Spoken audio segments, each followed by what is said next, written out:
Hey guys, I'm out here in my shop at home. Uh, Made a full day. Come in to eat me some supper. Uh, a guy got a hold of me over the weekend and wanted me to look at his lawnmower. So I told him that was fine. Let me know whenever he wanted to come. If he wanted to bring it, or I'd come pick it up. And he told me he'd drop it off. So yesterday he decided to bring it, and I'm just going to evaluate this evening. I thought I'd tell you about the way I get contacted sometimes on my little side hustle. I have a Facebook page that's with my little small engine stuff, and I get contacted through the Facebook page, but I don't post stuff on it, and I rarely advertise or anything because I get overwhelmed sometimes with the amount of people that needs stuff worked on, which is a good thing, but I don't do this full time. This is just me out here goofing off, making some extra money for racing and putting a little money in my pocket.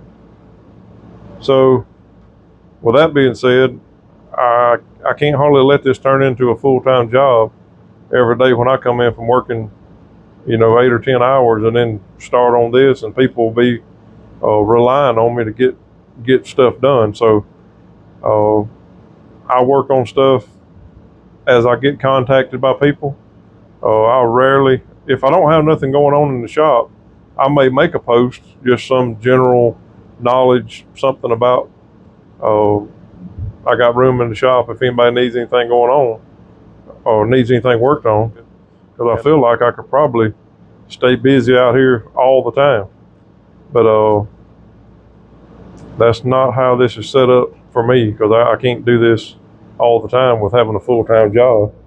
So anyway, I got contacted by this guy, and he wanted me to look at it. So I told him that was fine. I would. I had a spot in the shop available.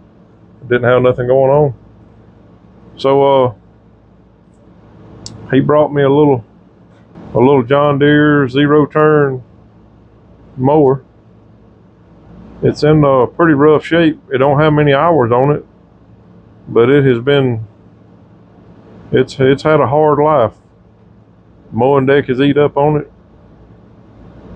He said he took it to his brother's house, and they done some welding to try to repair some of the stuff that was tore up. It is just not in good shape at all, really.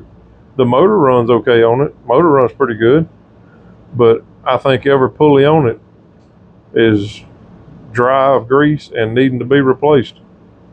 One of them for sure is about to fall off.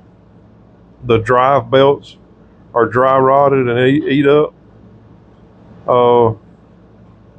He was a little concerned with having to spend money on it because he just bought it secondhand from somebody. I hope he didn't spend too much money on it, because it is a wore out unit, which don't mean that it can't be used again, but whatever he paid, now he's fixing to have to pay another bill just to get it worked on enough that he can use it. Right now the motor runs and works, but anything mowing deck related is just wore out. And I'm going to go through and evaluate what I think needs to be fixed. I'll probably send him 2 different quotes. One will be bare basics, just the thing that he brought it to me for, which is a pulley that's about to fall off. I'll repair it and put a belt on it. If I can get a belt to stay on it, I'll let him know that was the fix that he wanted. He did ask me for my suggestion on what it would take to fix the rest of it. So I will then give him a quote on what it takes to finish replacing anything else that looks like it needs to be gone over. He won't be paying that big of a bill as far as my labor goes, because I don't charge a whole lot, but he will have to pay his parts. So whatever the parts fee comes up to, with all these pulleys and belts, you know, it may get up to, you know, 150 bucks, 200 bucks or so, and that's before I even put labor on it. So I don't know how much of it he wants to fix, but I'll give him a detailed quote that's got all of that laid out so that there's no surprises at the end. Whenever he gets the bill, he'll already know what it is before I even take anything off of it. So as me trying to do this business thing, that's the way I would want somebody to do me. So I don't mess with anything that they don't know about. I won't hardly tear anything apart on it, fix it, or do any extra without them knowing about it. So that in the end, if I told them $100, that's what it's going to be, $100. If I get halfway through the project and I find something else wrong or messed up, I contact them. I've never had anybody second guess what I've told them. So I feel like they trust me with what I'm telling them. And when I get it fixed, it's an obviously good running piece of equipment, fixed as much as they want it fixed, because it really comes down to how much money they want to spend. If I just took off and started replacing stuff from the front end all the way to the back end, it's not that I can't do it, but most people, if they buy a used lawnmower and they ain't paid very much money for it, they're not going to want to pay me half of what they paid for the lawnmower just for a repair. So I try to take all that into consideration. And this is just stuff that y'all may want to know about. I don't know. There's parts I use that I buy from Amazon or discounted places like that. But anything that goes on a piece of equipment that I fix, I ask the customer, do they want factory parts, or do they want whatever I can come up with to make it get fixed at a discounted price? 9 times out of 10, they tell me the discounted part. As long as I think the discounted part is a good fix.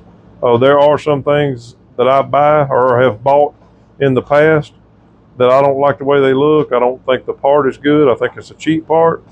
And if that's the case, I'll go to a dealer and buy a real, you know, the factory part to put back on it if I feel like it needs to be. But I take that on a case by case basis.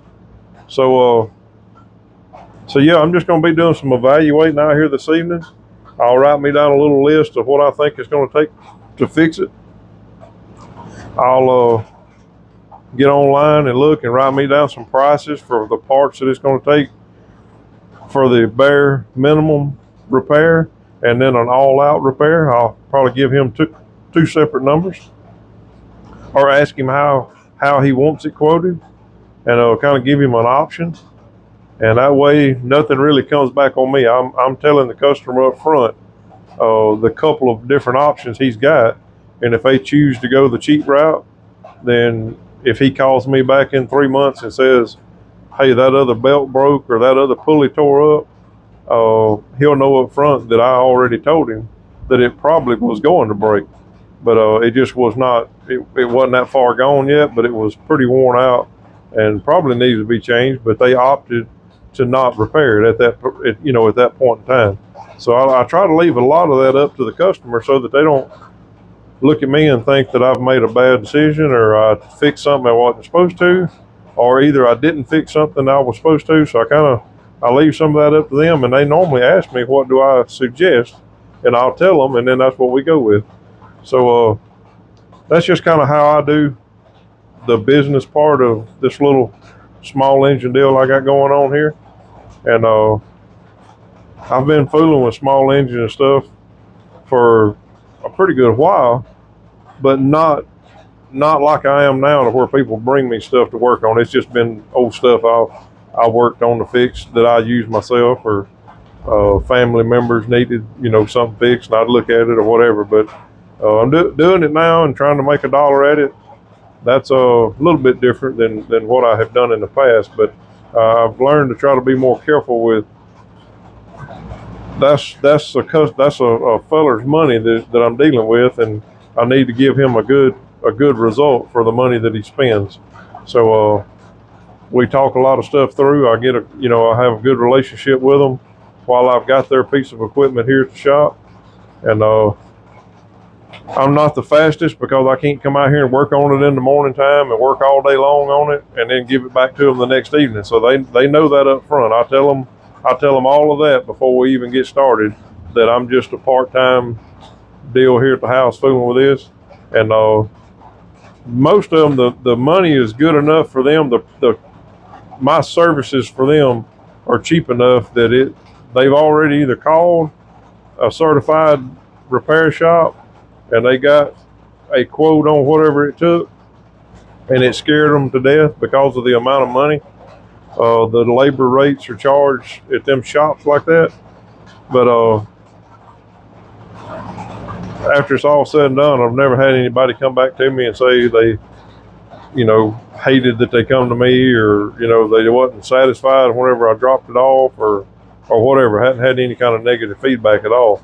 So everything that I've done is worked good for me as a little business thing, to talk to the customer and let them know up front that they're not going to be surprised at the end. So they know everything money related as it's happening, and they can decide whether they want me to move on or not. So that's what works for me. I know that may not be normal for all types of businesses or whatever, but for what I got going on, it works good for me and the customers that I fool with. So I'm gonna let you go right there. The next time I bring you back, I'll done be contacted the customer, give them an idea of what needs to be fixed. Probably already have parts ordered, and I'll either be taking parts off of this thing or either getting ready to put parts back on it. So I'll bring you back then. Hey guys, I'm back out here at the shop this morning. Or started this morning. It's about dinner time now, but I was just sitting here. I've seen that in the background. I'm gonna show you my sign going into my shop. We cut out at the shop where I work at. That's my little business name, I guess you'd say.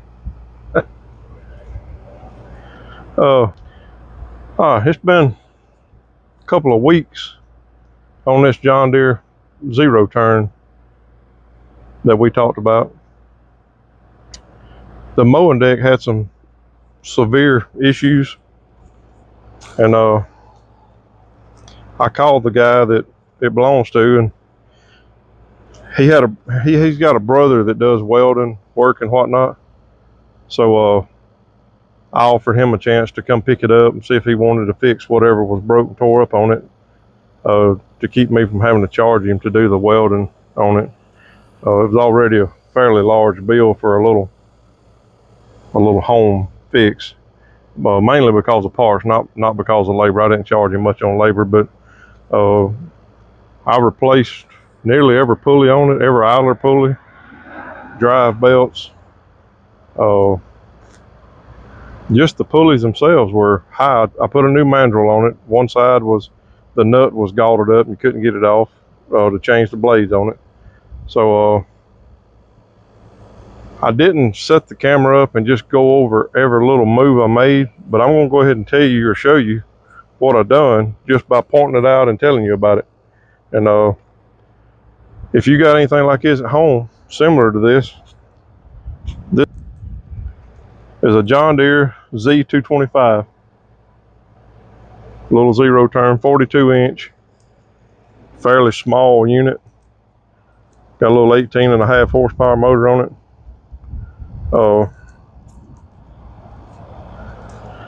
It's a usable unit now, but it was in bad shape whenever he dropped this thing off.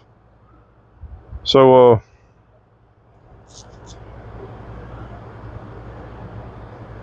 I'm just gonna start by telling you about what I did. If you got one of these at home and you want to work on it, I pulled the deck out from under it. It's basically 3 pins and take one belt off of it. The first hookup point is either pull this pin or pull that pin right down there. Either one will release the front.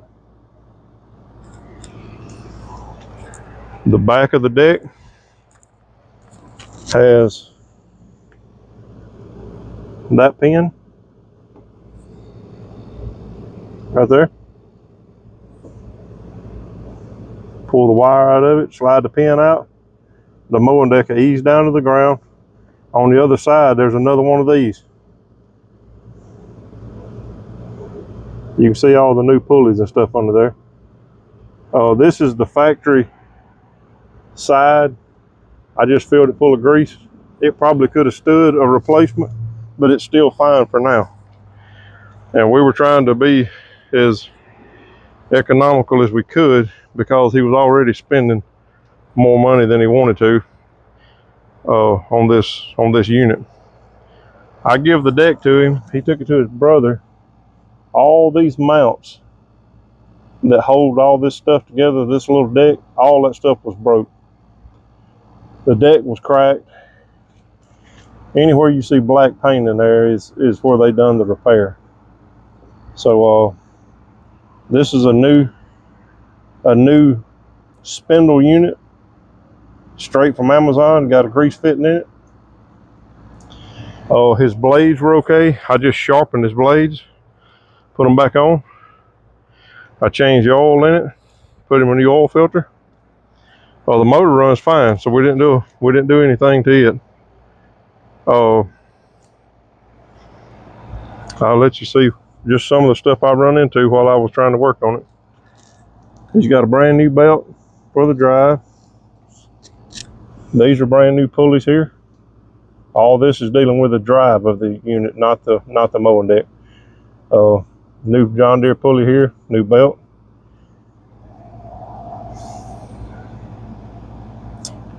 This arm,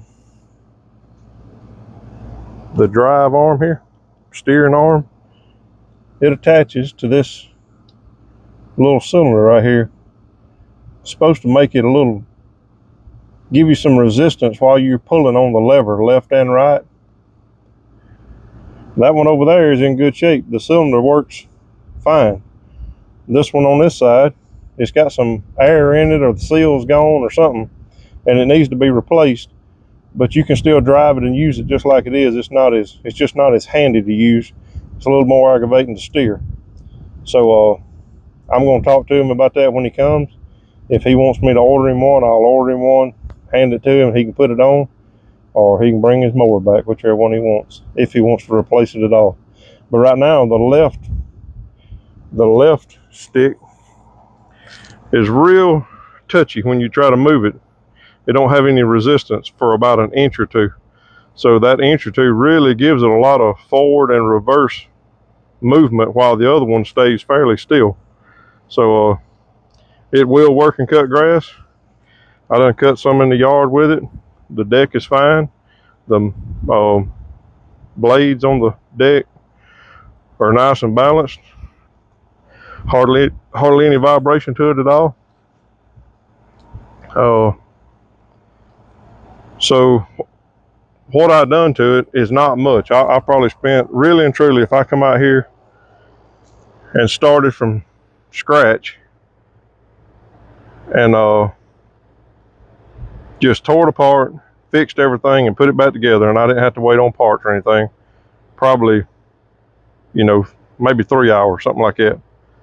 But doing what I do with this stuff, I work all day and then I come in and I'm gonna go back in the shop here where it's cool.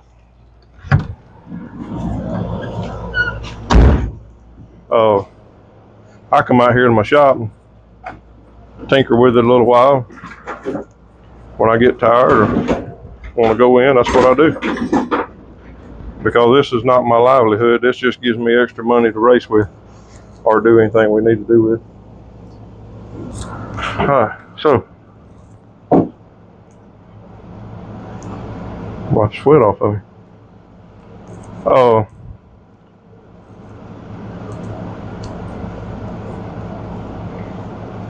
when I was debating on whether to do a YouTube channel, I myself looked up videos exactly trying to figure out about what I just done. Something that's very simple that you would think most people would just do what I just done. But a lot of people, they'd rather drop it off to somebody and do what I just done. So to review on what I done for this customer,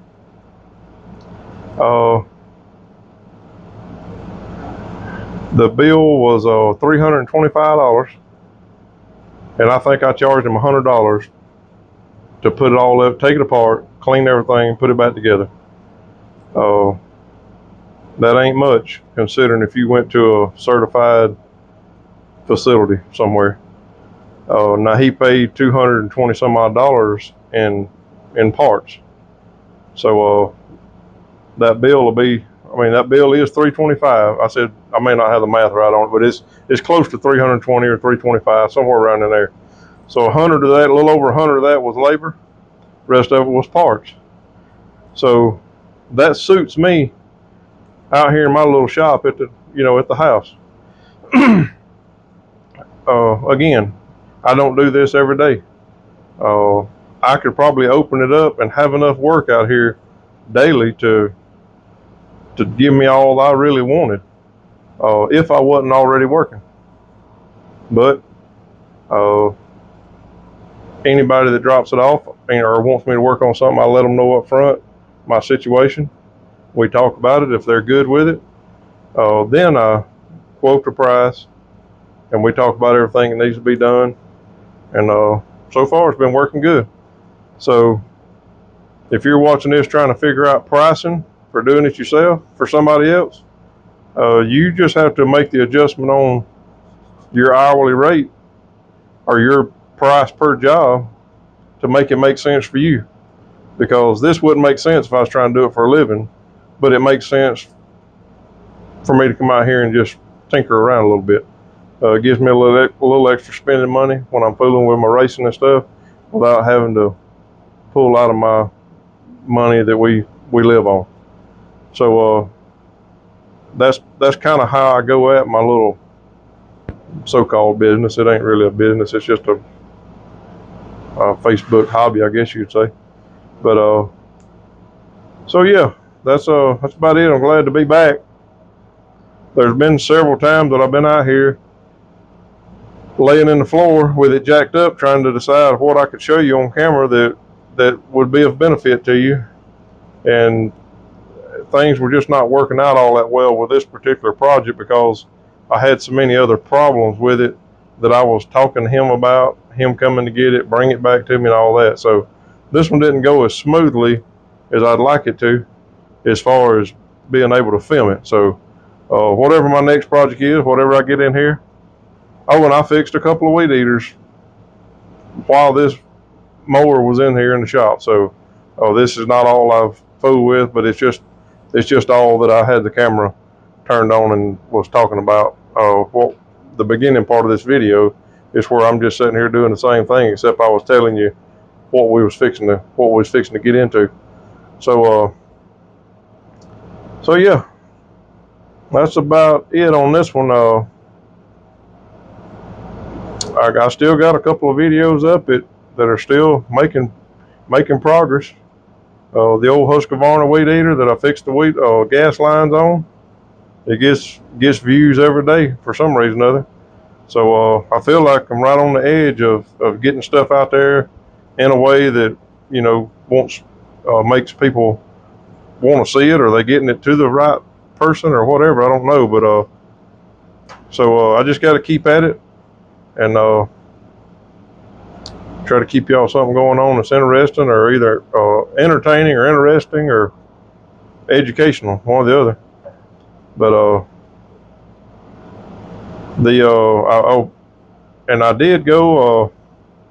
I don't know if I probably won't do a video on this one, but because I ain't got enough footage of it. But I did go about a week or two ago and ride with my buddy in his log truck. I was off work registering my kids for school, and I called him up. He was close enough to me that I could get to him, and I rode out there one morning, got in the truck, spent the day with him. We made a couple loads to the mill, and I enjoyed the dog out of it.